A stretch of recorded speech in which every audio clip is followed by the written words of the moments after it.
So this is kind of fun. I'm just working on the ES6 workshop, and I thought it would be a good idea or could be helpful to quiz people on things before I teach them so they can get an idea of like, oh, I thought intuitively that it would do it this way, but maybe it doesn't, or oh, my intuition was correct. That's great. So here I can and this would be something I'm presenting. People wouldn't be like doing this themselves, but I could say npm run quiz, and that starts up this watching thing where it'll watch all of the quiz files I have in here in my quizzes. And and then each one of these quiz files, I'll just like console log a call to the quiz function or something like that. But basically I'll say, hey, okay, so what do you think is going to be a result of quiz 1? What's going to be returned? And here they'd say X. And so I could say, okay, like normally I will like make changes and save the file and then poof, things will run. But on the first run, that's not going to happen. And so you can actually enter a glob pattern for the one you want to match. So O1 block is sufficient, and that will run the code stuff. Looks like I need to like probably comment this out to start because that's like a syntax error. It won't even parse. But anyway, so let's say 100. Awesome. Good job, everyone. And then I can say, okay, let's look at quiz 2. So what is the value of X going to be here? And people who aren't familiar with block scoping might say, okay, it'll be 34. And then I go up here and say, okay, let's try that. And we're going to get an error. And here we see X is not defined. We can see the part of the stack trace that is useful. And I just like chop off the last bit because that's not really useful to get into the Babel transpilation and stuff. But yeah, then we can have a conversation about, okay, so the reason that this is broken or that it's throwing an error is because const is block scoped. And so we can have that conversation. I could show them, okay, with var, it actually won't throw an error. And that's like kind of how the difference works. And I can say let is the same way. It'll throw that error. And then we can move on to quiz 3. And here we can see, okay, it's a block. It works exactly the same way because the if statement is a block. So this is kind of how things work. They can make a guess, and then I could say, okay, run it, you're right, reference error, or like correct your intuition. And then we have quiz 4, and they can say, okay, what's going to happen? This block scoped, is it going to override it? Like, how does that work? What is that going to evaluate to? They make a guess. I hit save, and poof, it is 33. It is not 123 like some of them may have thought. So it kind of corrects their intuition, solidifies the understanding a little bit for them. And then I'll just comment this out and just be like, hey, you can't have duplicate declarations. That's a type error. So yeah, anyway, I think that this is actually pretty cool. So just for funsies, here's how it works. I'm using Chokedar, which you are probably using and probably have installed in like every single one of your node modules directory. Same as Chalk and Glob, actually. Like all of these are really, really common. So anyway, so we clear out the console when we get started. We say, hey, we're watching for stuff here. Actually, we can demonstrate that. So clear out the console, and then we say, hey, we're watching for changes, and here are some cool things you can do, and then listen for input. Oh, and we start out by watching the files. So Chokedar is watching the files. We take a relative path whenever anything happens, changes, deletes, anything. I should probably just do changes, actually. Yeah, change, I think is what it is. But anyway, and then we rerun that file. And the way that works is I keep track of the last file run so that you can hit enter to rerun the last run file. And then I get the full file path based off of the CWD, which in here is just the dir name. So everything is relative to the quizzes directory. And I get the full file path. I log a couple things in gray, the relative path, so that you know what you're running.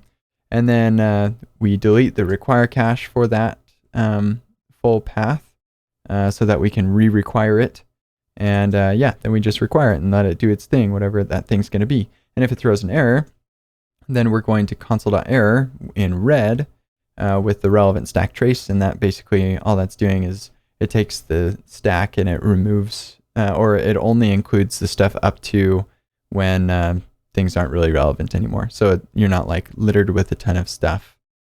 But let's see. Oh yeah, to clear the console, this magic trick. I don't know if this works on Windows, but because I'm mostly just going to be doing this on the screen and people shouldn't, well, they can follow along if they want to, but that's not really part of the lesson. I don't really care so much.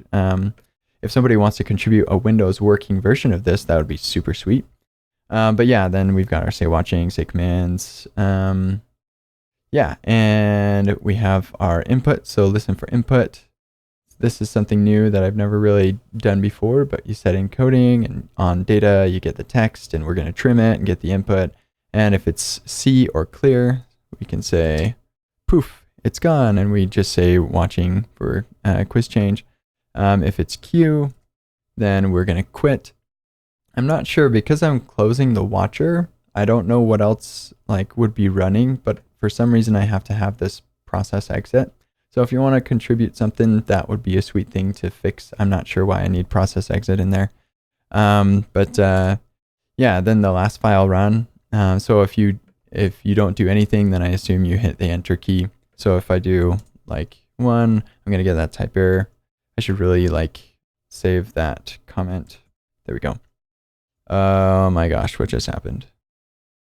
Path must be string. I think I changed something. What did I change? Oh, on change. We'll go back to all. Yeah. Actually, I'll bet change doesn't take an event. That's my guess. Let's find out if that's reality. Poof. Yeah. Okay. So, yeah. Anyway, so if we just hit the enter key, then we're going to get have it rerun the file that we last ran. I'm not really sure why I would do that. Like if somebody said, hey, could you go back to number 2 and rerun that? I could say, okay, go to 2 or something like 02 or whatever. Anyway, I just was having fun. Yeah, when it gets started, since I haven't actually run anything, I hit enter and it'll say, hey, no quiz files run first or run yet. So check that out and end your sentences with a period and stuff.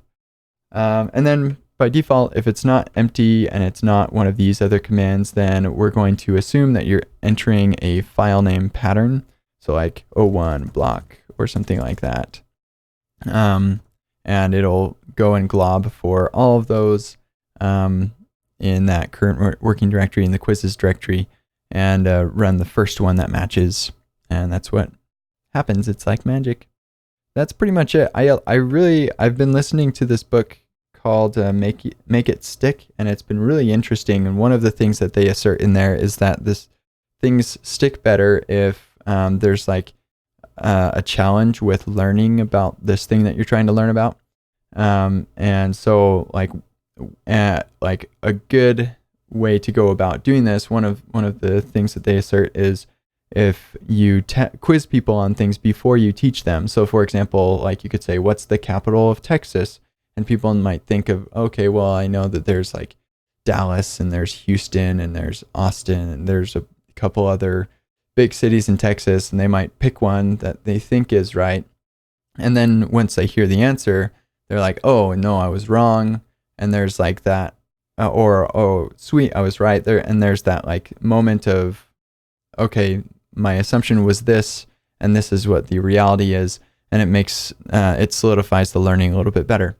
So I'm looking forward to trying this out. If you want to help out, then I totally would love it for like getting more quizzes. I've got like 22 concepts that I'm going to be going through. And I've got my slides that you can find in the README here. Let's see, slides. Yeah, so that's the URL for the slides. And lots of, like my slides actually have a bunch of these examples that should be relatively simple to turn into quizzes. So yeah, if you want to contribute that'd be sweet. Or you want to look at some of these and contribute a couple extra quizzes that could kind of illustrate these concepts a little bit, that'd be awesome too. That's pretty much it. Thanks for watching.